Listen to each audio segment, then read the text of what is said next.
ముందుగా ఇక్కడికి విచ్చేసిన పత్రికా మిత్రులకు అదేవిధంగా ఈరోజు పత్రికా సమావేశం పిలిచిన ఎర్రమంజిల్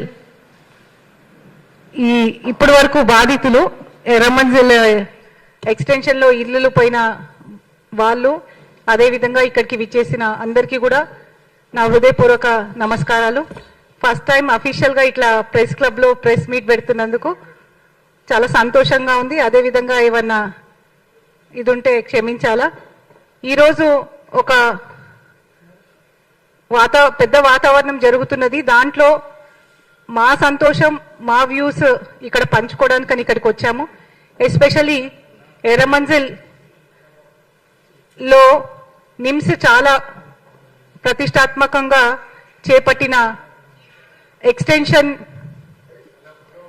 దాని ఎక్స్టెన్షన్లో భాగంగా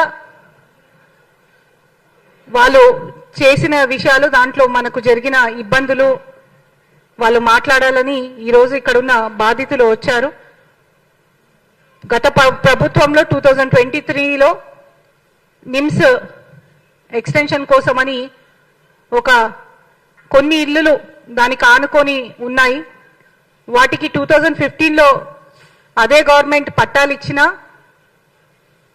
అవి అడ్డంగా ఉన్నాయని వాళ్ళని మధ్యాహ్నం వచ్చి ఎంఆర్ఓ గారు సంప్రదించి మీరు ఇల్లులు ఇమ్మీడియట్గా ఖాళీ చేయాలని చెప్పడం జరిగింది. చెప్పగానే వాళ్ళు అక్కడున్న స్థానికులు నాకు ఫోన్ చేసి అక్క ఇట్లా నిమ్స్ ఎక్స్టెన్షన్ కోసము ఇల్లులు ఖాళీ చేయమంటున్నారు, మీరు రావాలా అని అన్నారు. ఇమీడియట్గా నేను స్పాట్ మీదకి వెళ్ళినాను. అప్పటికి అడిగినాం, ఇంత తొందరగా మీరు ఖాళీ చేయమంటే పద్ధతి కాదు, వాళ్ళకి పట్టాలు ఉన్నాయంటే లేదు లేదు మేము కన్సిడర్ చేస్తాం, మేము చూస్తాం, మీరు కలెక్టర్ దగ్గరికి వెళ్ళండి, అక్కడికి వెళ్ళండి అని చెప్పి వాళ్ళు మళ్ళీ పంపించేశారు.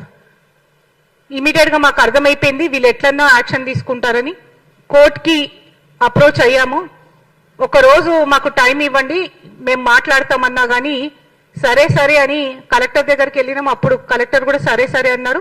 రాత్రి 12 నుంచి హడావిడి చేసి నిర్దాక్షిణంగా ఎట్లా ఇళ్లలోకి లేలగొట్టి వాళ్ళని బయటికి పడేసిండ్రో, అదేవిధంగా ఆ రోజు మేము చూసిన విషయాలు